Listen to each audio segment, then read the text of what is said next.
Hi there, Kasama Lee here. Welcome back to the last part of the How to Become a Real Estate Investor series. We're at part 3 now.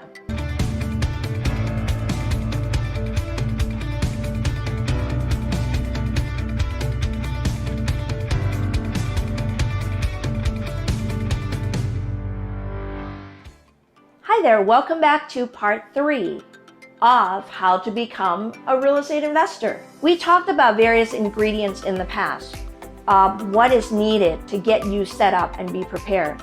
The first part we talked about was the funding. Second part we talked about was having a network that you're going to be needing various experts to help you get this process started.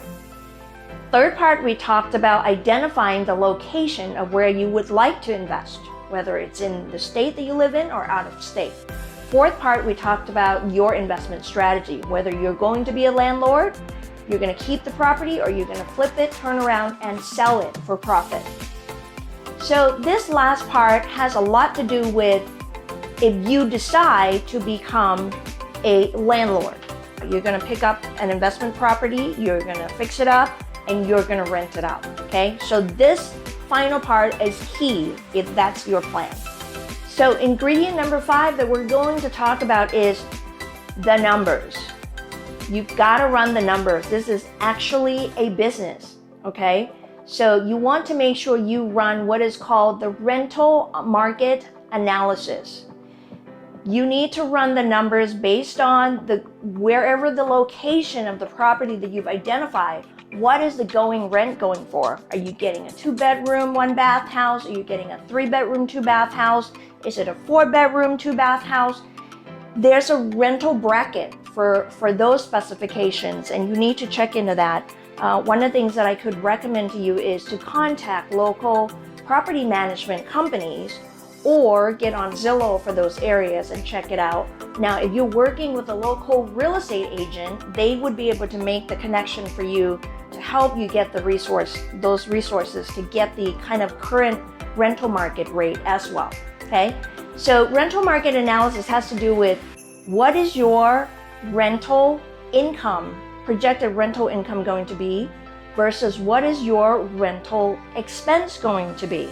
The upkeep, the running cost of, having the property, your current mortgage plus interest. So it's principal, interest, tax, and insurance that you would be paying on a monthly basis for the property. Figure out what that number is, and then figure out what your rent is, and make sure that it gives you at least what we call a positive cash flow, or at least breaking even, okay? So you don't want to end up doing all that work, rent it out, and find out the rent does not even cover your rental expense. That would not be good. Especially if you are in the area where there might be a homeowner association. That's additional expense that you're paying every month on top of the principal, interest, tax, and insurance. We call it PITI, okay? So you need to figure out the math so that you know that you're picking the right property for this. So you can back that into what is your entry purchase price and what is the mortgage going to be and what is the rental income going to be. I hope that makes sense, but make sure you crunch the numbers first.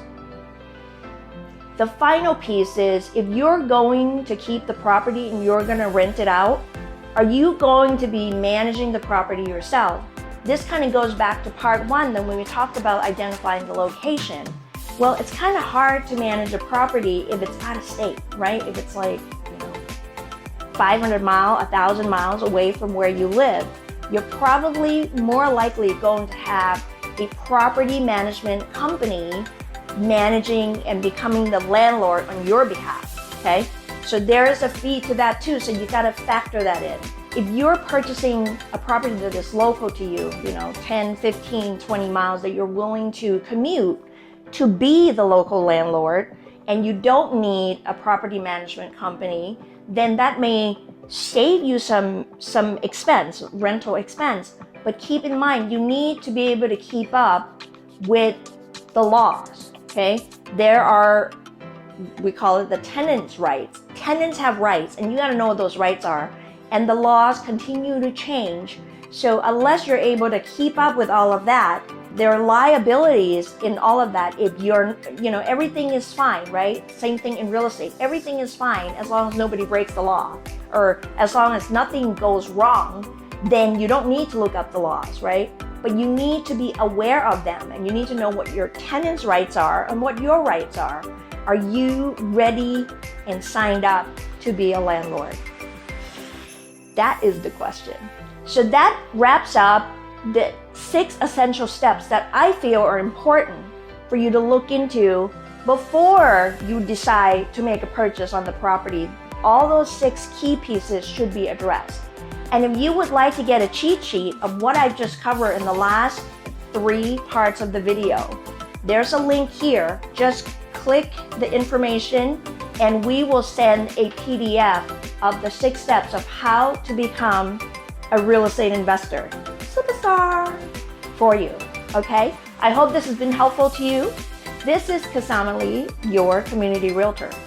And if you have not subscribed to my YouTube channel, click here. You don't want to miss the next upcoming great real estate content that I'm going to be sharing with you on a weekly basis. Thank you for watching.